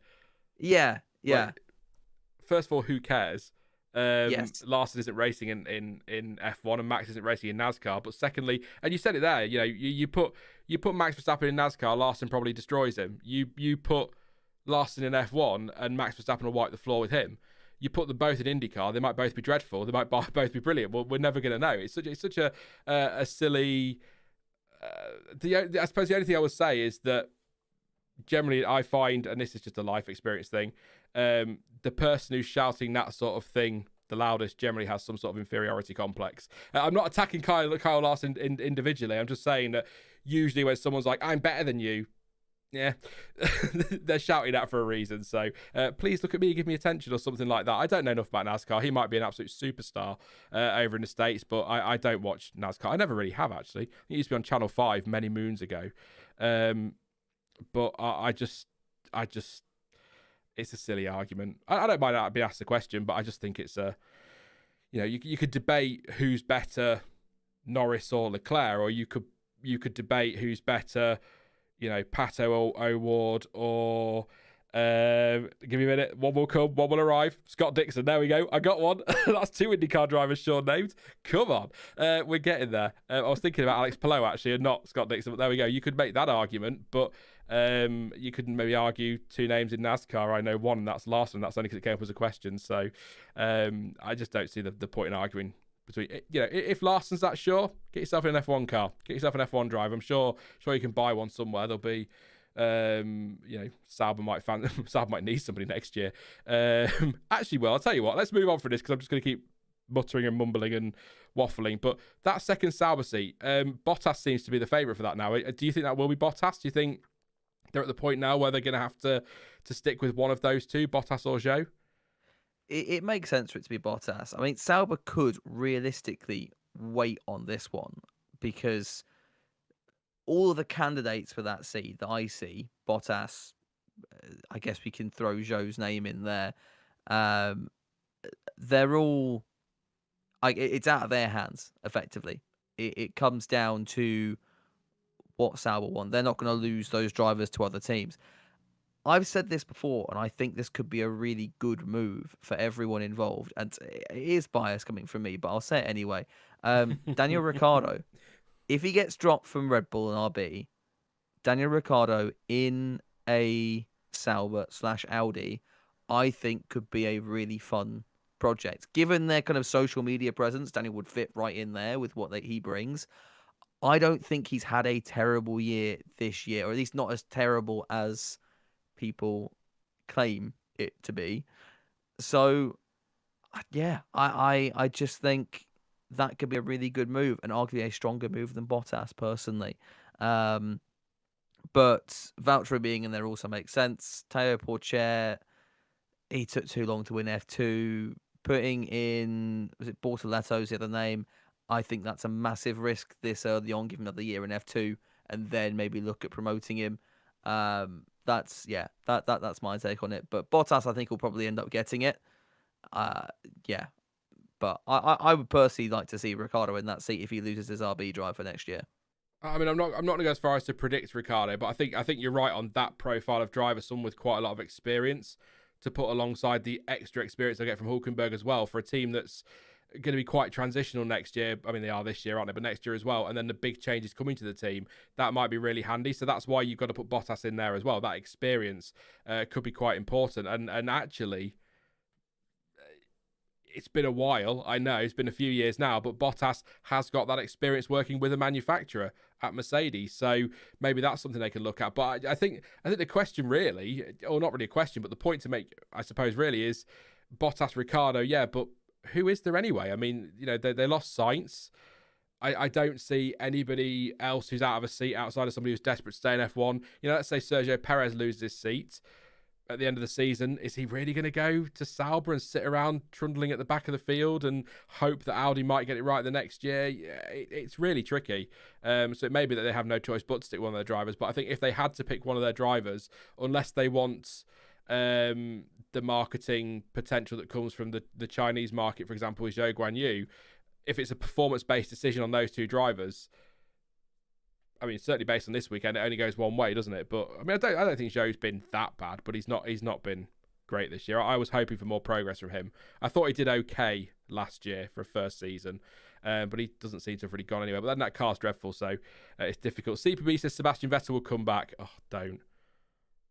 I'd cry for two reasons. One, because I think he just retired in the perfect way, and I love the fact he's just off, you know, looking after bees, you know, and doing things like that. But then I'd be really delighted to see him back in F1. So that'd be a tricky one. Bottas is Australian, as Daniel is American. So I think they're arguing over the honorary Australian thing.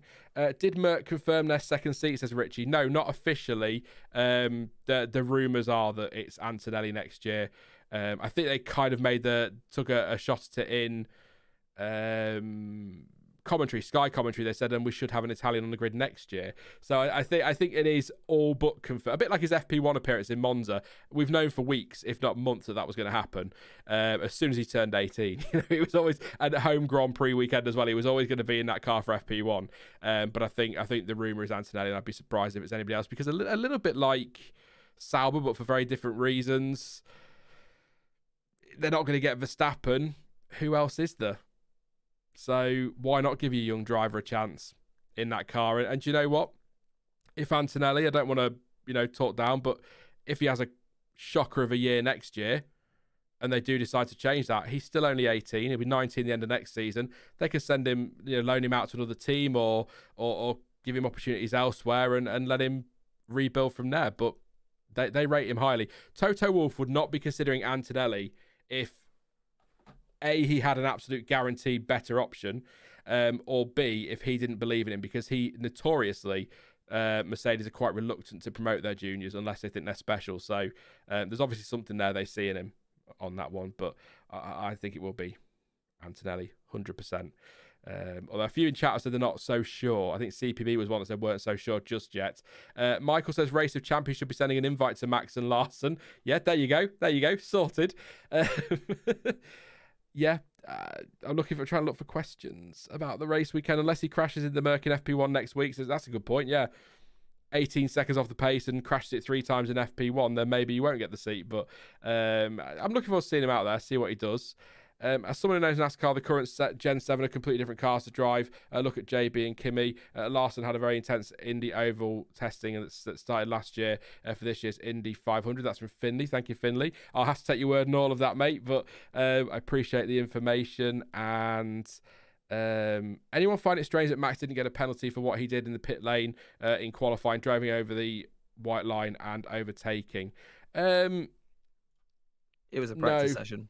Yeah, it was practice. 2, you are allowed to overtake on pit exit, but the touching of the white line in the race, that's a 5 or 10 second penalty, guaranteed.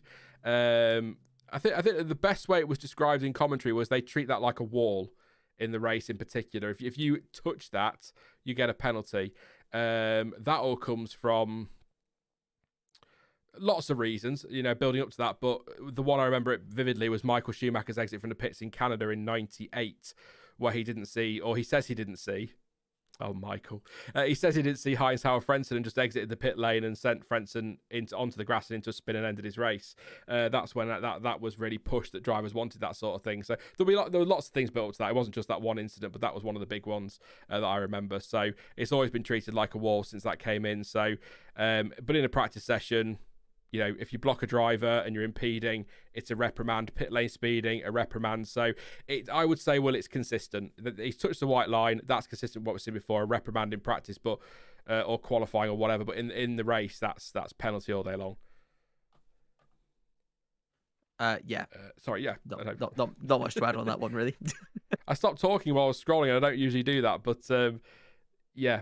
Considering that Sainz has gone to Williams, there just aren't many other options other than Antonelli. I really don't think Max will go to Mercedes. Definitely not next year. And well, actually, maybe not 26 either. I can see him giving Red Bull that year to see where they're at with Red Bull powertrains, and then maybe with Ford coming to help as well, maybe he'll turn around and say, this has been a disaster. I'm off for 27 or whatever. But interesting from Max is he's already said he's not going to do another 200 Grand Prix, which is actually only, when you think about it, only about 8 seasons or something like that, isn't it? From here at 24, 25 races a season. So he's not thinking long term. So 27 maybe, but I think you did a video earlier this year, didn't you, Will, that you just did not see it happening. Max to Mercedes. Max to Merc? Yeah. I see it happening more now than I did then, but it's still it was never on for 25. 26 going anywhere is a gamble in 26, if I'm honest. Yeah, honestly, it could go in so many different directions. Audi could rock up in 26 with the fastest car, given given how crazy those regulation changes are going to be.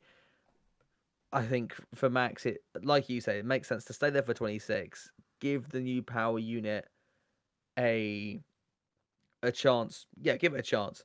I guess the problem is there's even more unknowns for Red Bull than any other team, because you'll have new power unit, you'll have new regulations, you'll have first set of regulations since 2009, which are without Adrian Newey at Red Bull. So there's going to be a lot of changes there and restructuring, and that could throw up its own set of curveballs. So it's understandable to kind of lose faith in that project, but given what they've done and given how much they preach of this kind of technical team behind Newey that's still, really strong and in place, then I think it would be crazy to go anywhere else, at least for 26. When you've got a contract established already, stay where you are unless things get really bad, and then potentially look elsewhere for 27, if he's even still interested at that point. Because Max has said that he's not going to do another 200 races at least.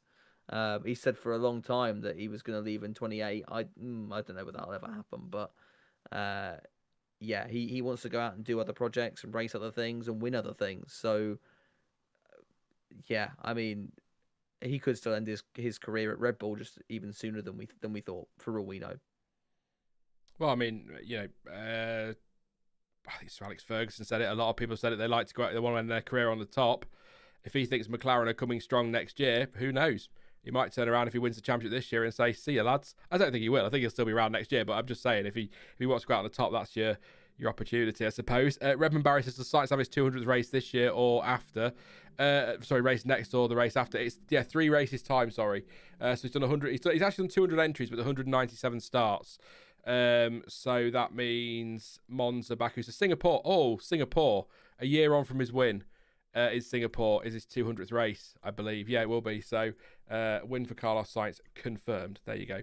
Just got the Red Bull press release, by the way, just on Sergio Perez, because we were a bit umming and ahhing about his race. He says, I had a great start, but unfortunately was squeezed. He was into turn 1 and then lost the position to Zhou. In the beginning, things were looking really good, but we just didn't have the pace to keep up as the other car started to pull ahead.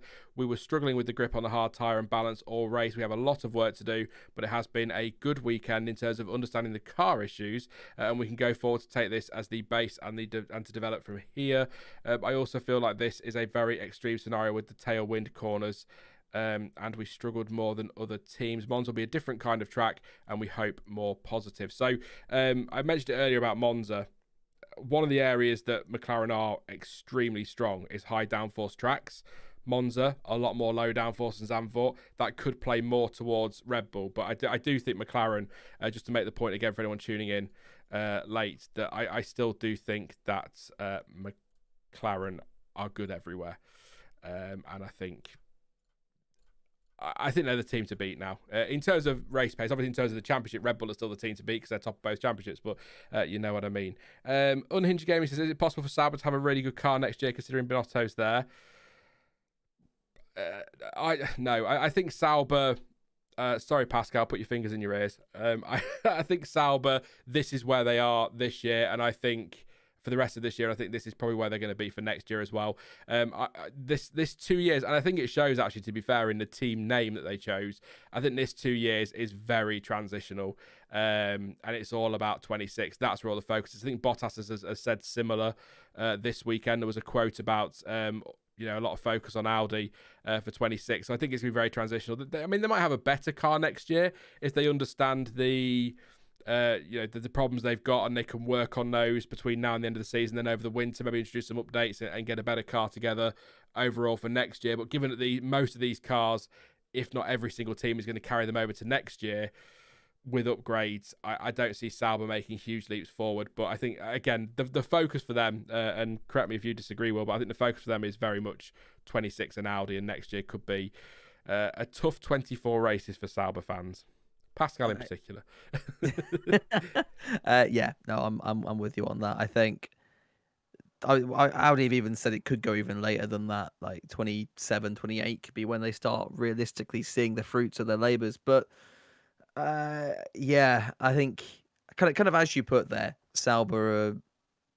This is torrid. We've seen bad years from Sauber before, but this is bad. This is really bad. So they're just trying to fight through the end of this set of regulations. I can't see much improving next year.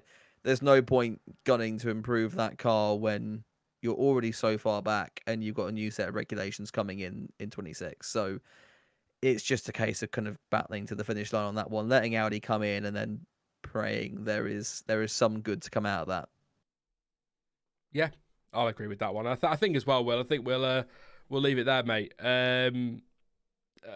Not a lot to talk about from the race, was there, in the end? We've still nearly filled 2 hours. Somebody make a comment going, how did you get 2 hours out of that race? It's like, well, half the stream was us just talking nonsense. So some might say the whole stream was us talking nonsense, actually, to be fair.